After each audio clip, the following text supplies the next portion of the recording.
자, 삼육중학교 3학년 학생들 안녕하세요. 예, 주말 잘 다들 보내셨나요? 자, 오늘은 2021학년도 대학 수학 능력 시험 문제지를 같이 풀어보도록 하겠습니다. 바로 12월 3일 수능 문제입니다. 아주 따끈따끈한 문제예요.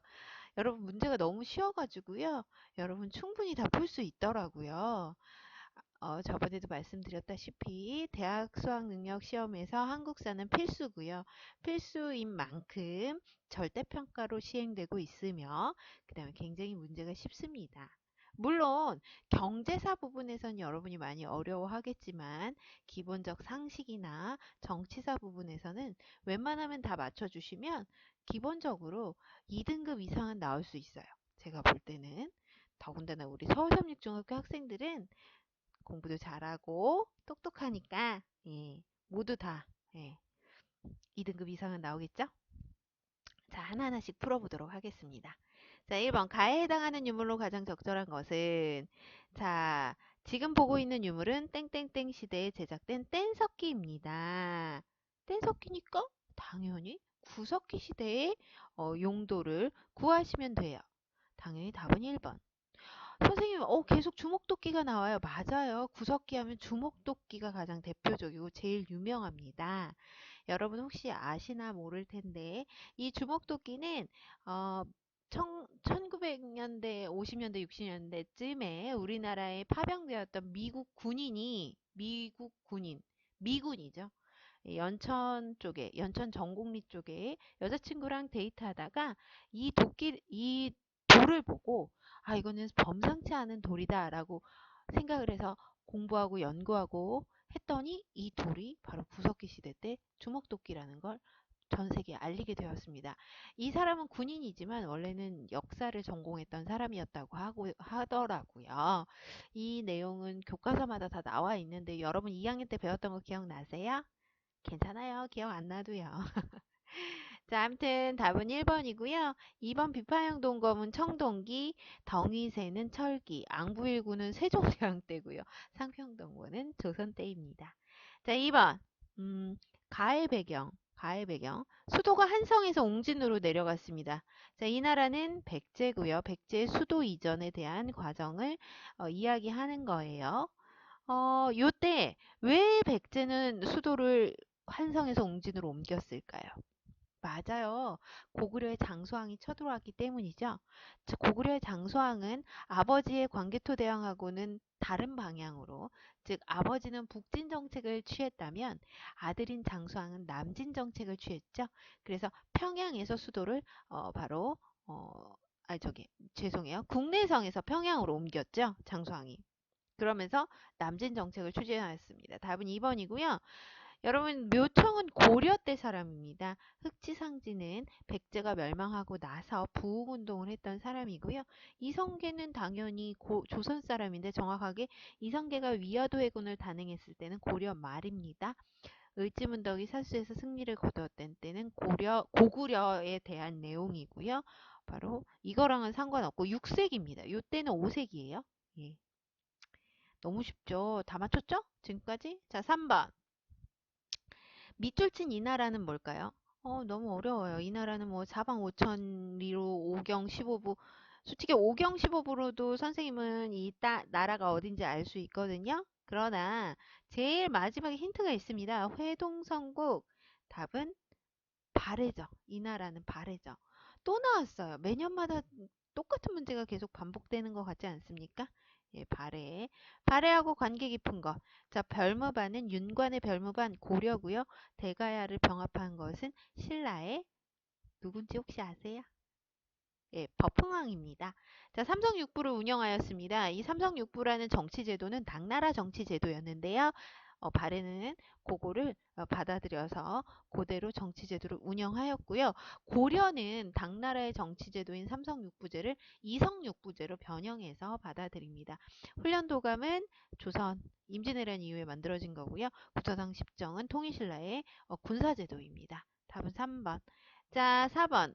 가왕은 누구냐면요. 박수경 등과 함께 신검의 부대를 격파하고 무슨 말인지 모르겠죠? 여기 후삼국을 통일하였다. 이 사람은 누굴까요? 맞습니다. 고려 태조 왕건입니다. 요 신검이란 사람 혹시 아세요? 견훤의 아들이에요. 예, 그 후백제의 견훤의 아들입니다. 자, 가해 왕에 대한 설명을 옳은 것, 즉 고려 태조인 왕건이 했던 업적을 고르시면 됩니다. 최승로의 시무 28조는 고려 성종 때 사심관 제도가 바로 왕건이 한 겁니다.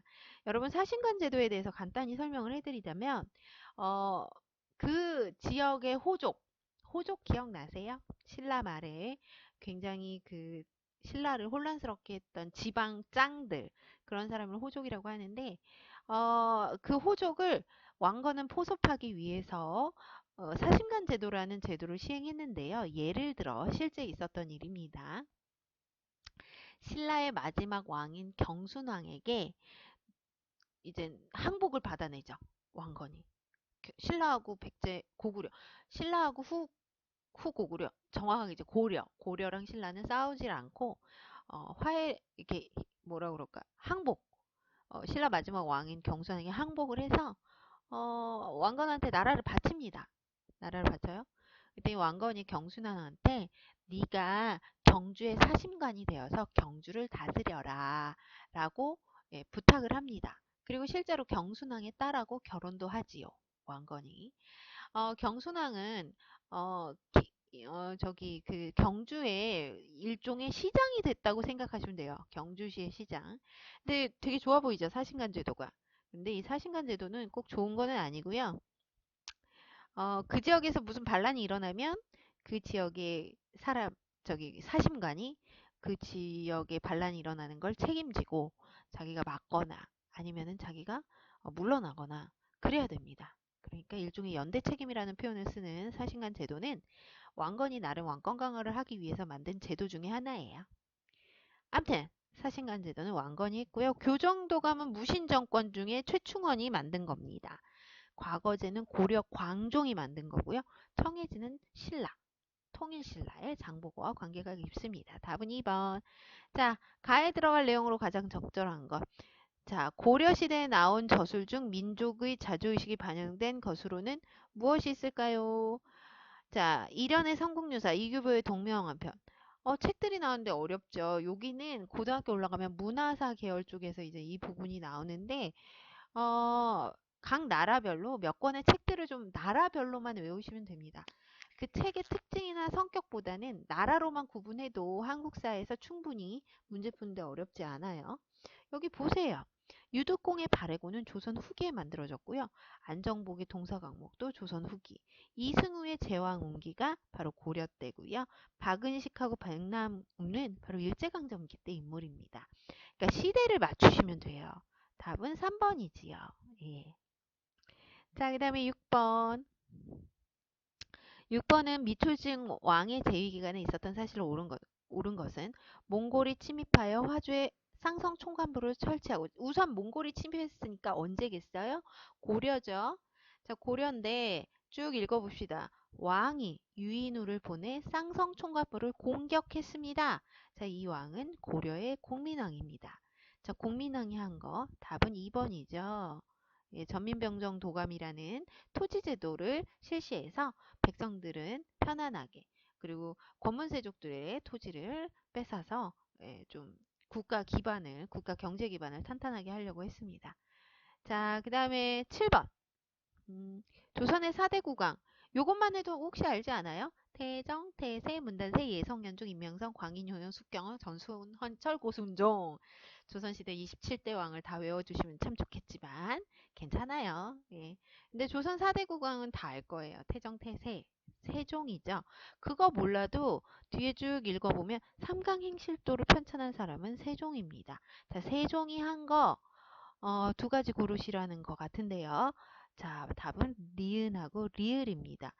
우산국은 신라 지증왕 때 있었고요. 대한국 국제는 바로 대한제국을 세운 고종이죠. 여러분 의정부 서사제는 뭐냐면 여러분 혹시 조선시대 때 의정부라는 정치기구 아세요? 죄송합니다. 살에 걸린 거예요. 자, 의정부라는 정치 기구를 세종대왕은 믿었어요. 야, 의정부 네가 다 좀 잡무 같은 건 네가 다 최종 결제를 해라.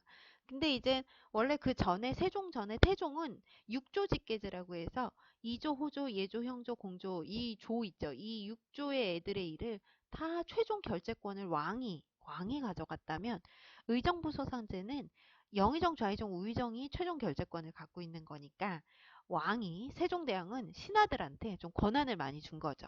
그래서 의정부 서사제는 세종, 육조 직계제는 태종 아니면 세조입니다. 요것도 다 배웠어요. 기억 안 나지만 고등학교 가면 또 다시 기억날 거예요. 자, 그래서 답은 4번. 자, 8번. 밑줄진 이 법에 대한 설명으로 옳은 것은 이 법은 대동법입니다. 여러분 대동법 아마 요거는 좀 자세히 배웠을 거예요. 그래요, 안 그래요? 요거는 원래 특산물로 세금을 내는 건데 그냥 다 쌀로 내라. 왜냐면 특산물은 구하기가 힘들어요. 그쵸?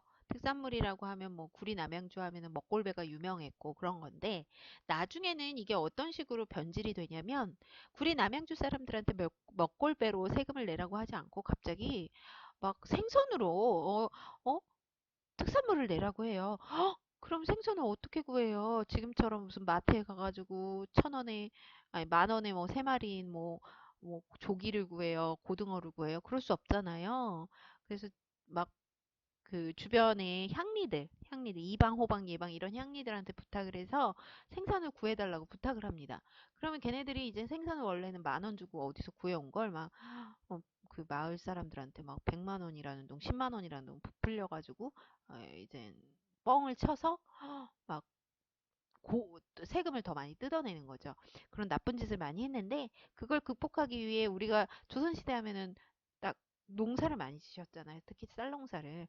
그 쌀농사를 많이 지셨는데 그러니까 구하기 쉬운 게 뭐예요? 쌀이죠. 그래서 모든 세금을 대부분 그냥 쌀로 내라라는 방법으로 조선 후기에 많이 바뀝니다. 예.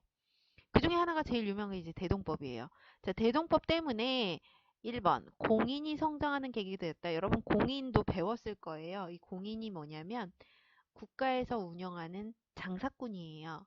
왕은 쌀과 특산물로 세금을 받았다가 대박 쌀만 세금을 받게 되면 왕은 반찬을 어떻게 먹죠? 왕의 궁궐 안에 운영돼야 될 여러 가지 특산물들이 없어지잖아요. 다 쌀로 들어오니까. 그래서 국가에서 공인이라는 장사꾼을 고용해서 이 공인한테 쌀을 주고 너 이 쌀 갖고 다니면서 지방 곳곳이 내려가가지고 특산물을 구해오라고 합니다. 자, 공인이 바로 그런 일종의 국가에서 운영하는 장사꾼이었는데요.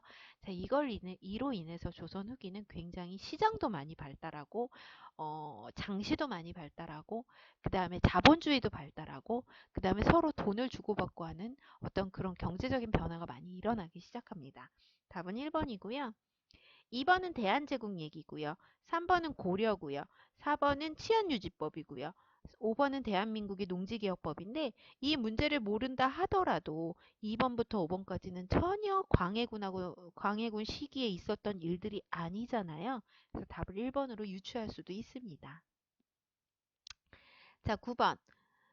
진주민 수만 명이 막 그 불사르고 삼정의 문란에 대해 항의했고 경상우병사 백낙신 때문에 뭐 어쩌고저쩌고 임술련 진주농민봉기 아니면 임술농민봉기 요런 거 아닙니까?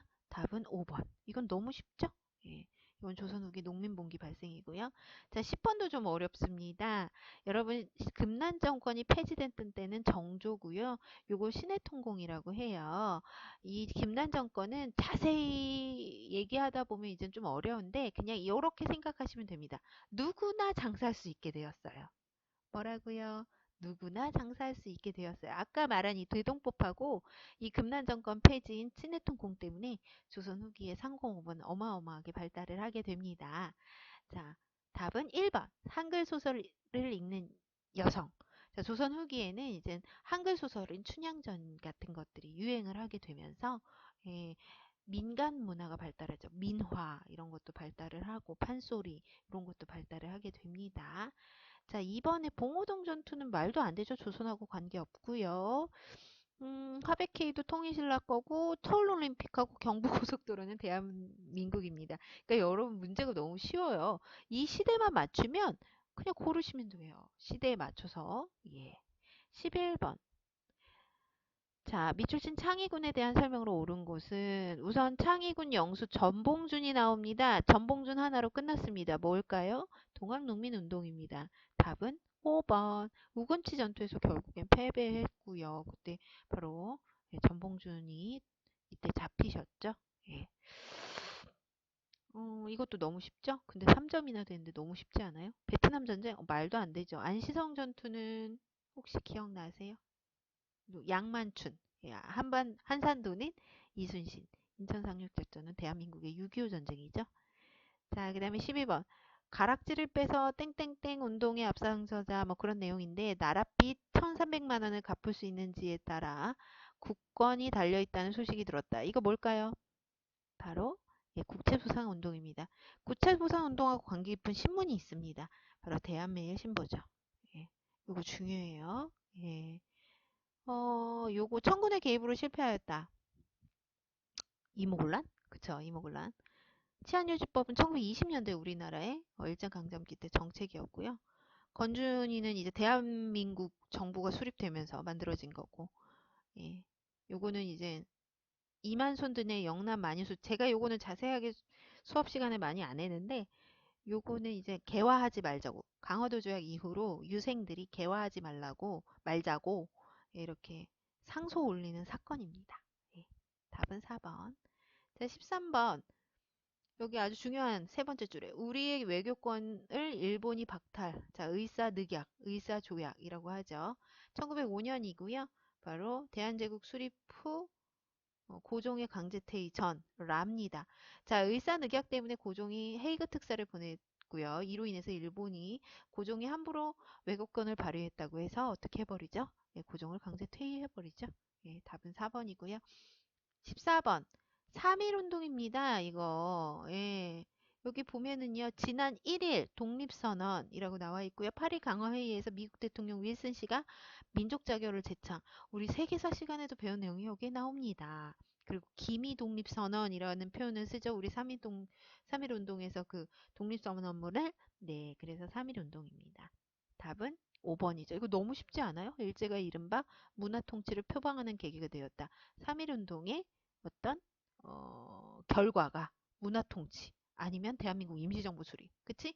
그쵸? 자, 15번. 여기부터는 지금 계속 우리 올해 선생님하고 배웠던 내용들이 나오네요. 자, 순종의 서거를 계기로 민족주의 계열과 사회주의 계열 학생들이 만세 시위한 건 60만세 운동. 1929년 10월 말 나주역에서 발생한 한국인 학생과 일본 학생 충돌에 의해서 일어난 건 광주 학생 항일 운동. 여기 11월 3일 식민지 교육 제도 철폐 등 요구하며 대규모 항일 시위가 전개했다. 제가 그래서 11월 3일이 학생의 날이라고 얘기를 해줬죠. 자, 요 사이에 있었던 일은 신간회입니다. 요때 사이에 1927년 신간회가 만들어지죠. 예, 요건 26년, 요건 29년. 요건 신간회 순서상으로. 자유시 참변은 어떤 거와 관계 깊어요? 봉오동 전투나 청산리 전투 이후에 일어난 거고요. 그 다음에 남북협상은 우리 대한민국에 들어서서겠죠. 그 다음에 유경공원은 우리가 아직 일본한테 먹히지 전, 그러니까 그 우리나라가 개화한 이후, 강화도작 이후 유경공원이 영어 학원이란 뜻이에요. 그 다음에 궁극기무처는 가부개혁 때문에 만들어진 거죠. 그러니까 다 안 맞고 답은 1번입니다. 자, 16번. 밑줄 친 사건을 주도한 단체에 대한 설명으로 옳은 것. 우리 프랑스는 지난 10여 년 동안 김구를 보호하여 왔습니다. 그러나 이번에 김구가 단원을 보내서 일원에게 폭탄을 던진 사건을 빌미로 우리 일본은 우리에게 김구를 체포해 넘기라고 요구할 것입니다. 아, 이거 윤봉길 아니고요. 아, 다른 사람이죠? 윤봉길 아니고. 선생님 갑자기 기억이 안 나요. 만약에 기억이 나는 친구는 댓글을 올려주세요.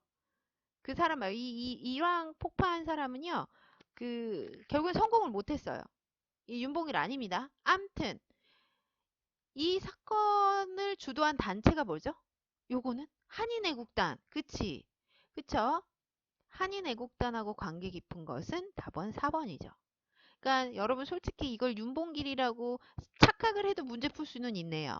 예. 문제 풀 수는 있는데 이 사람 윤봉길 아닙니다. 아, 선생님 갑자기 까먹었어요. 예. 한번 인터넷에 찾아볼까요? 인터넷에 찾아볼까요? 우리? 예. 갑자기.